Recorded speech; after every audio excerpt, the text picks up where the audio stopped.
Hey, welcome to the channel. Today I'm going to show you the Tamiya BBX.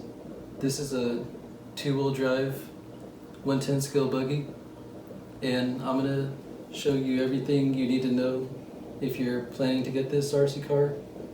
All the stuff I like about it and everything I don't like about it, and then I'll show you everything I'm planning to do to it next. When you buy this kit, you will need to fully assemble it.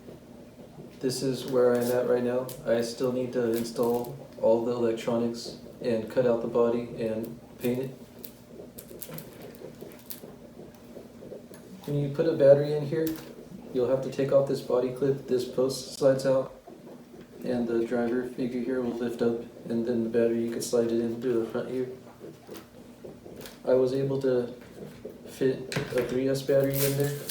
I tried each of these. This one is a 4500 to the left here, and this one's a 3000.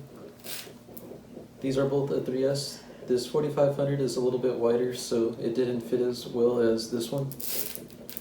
I feel like it would have fit if it didn't have the wires sticking out the side, if they were like in the middle here. This one's more skinnier, so even though the wires were out the side, it still fit in there okay. When you install a servo here, you'll need a low profile servo, and it stands up. When you install a servo, I'd recommend putting a servo saver on your servo. There is a servo horn that has a servo saver built into it that's included with this buggy, so that's a good thing. And the speed control mounts right here. There's like a plate kind of at an angle. They also include this little cover. I'm not sure if I'm going to put that on. It looks like the speed control might not fit with this on there, but that goes on it inside there, and looks like it would cover the speed control. It's kind of hard to snap it on, but it goes in there like that, inside there. The receiver mounts inside this box under the driver figure, and you can see this is where the antenna goes. If you're using a 2.4 gigahertz, you most likely don't need an antenna this long, but this is the antenna they gave you with the kit. You'll see there's lights mounted right here. They give you this in the kit, and then a backlight, and then there's 3 spots on the top, and then 2 mounts on the front. They're not real working lights, but I wanted to put them on there so I can see how it looks.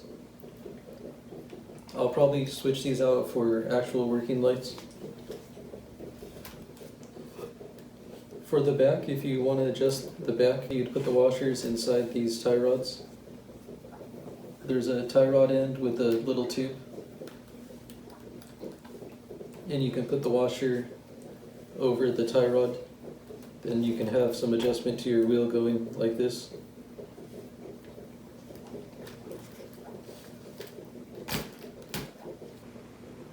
The body they give you with this kit is a total of 5 pieces. So there's this piece right here. That's going to need to be cut out. And then there's that side piece. And then this side piece.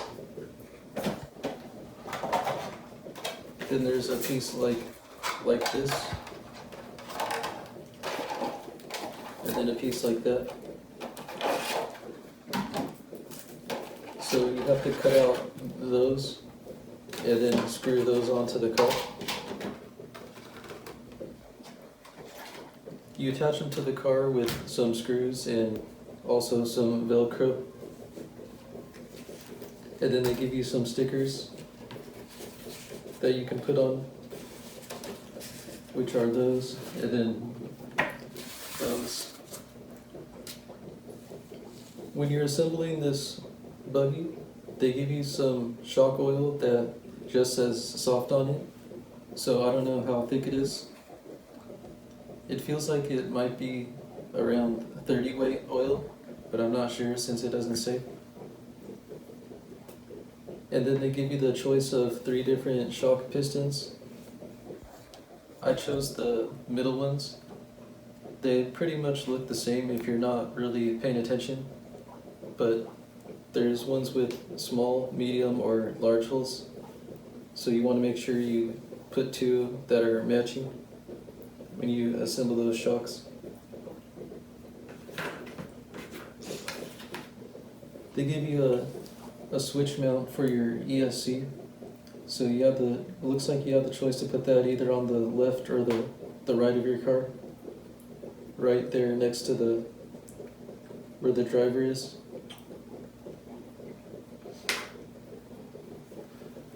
One thing I didn't like about this buggy is it comes with plastic gears all inside the transmission here, and there's no slipper clutch either. You can get a slipper clutch from Tamiya, so that would be a good upgrade if you plan to get this. And I've seen there's also metal gears that you can get for the inside of here as well. Another thing I didn't like is this car comes with a ball diff, and I think a gear diff with fluid inside would be better. I think they're just more stronger and more adjustable than the ball diffs. Another thing I didn't really like is these springs seem to be too short for these shocks. So I had to turn down the shock collar all the way to right there. Otherwise the spring would be loose on there if I had it to the top.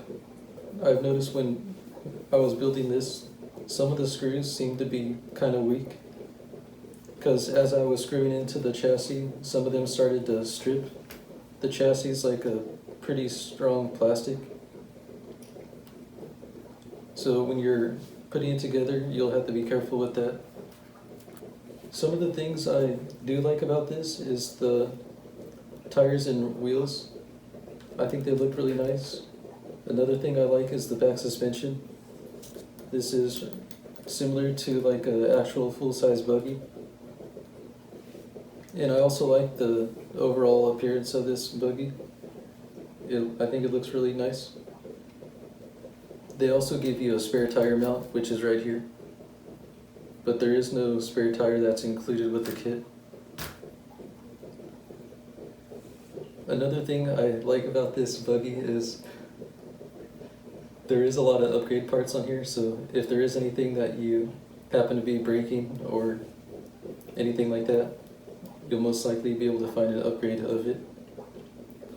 So what I plan to do next with this is put some electronics in here.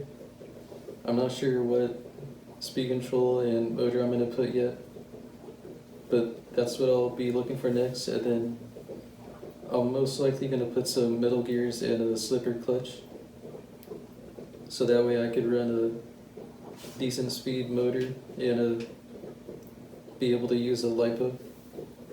If I run a 2S LiPo or higher and a fast motor, I don't think these gears are going to last, especially without having a slipper clutch in there.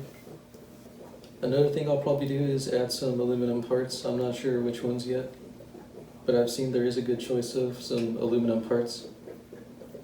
And then I'm going to have to cut out the body and paint it. I'm not sure what color to paint the body yet. Let me know what you think if you were to buy this RC car. If you got some aluminum parts, what parts you think you'd want to put on here. I think I'll do another video where I show the upgrades that I'm going to put on this RC car. Feel free to let me know if you have any questions about this, and thanks for watching.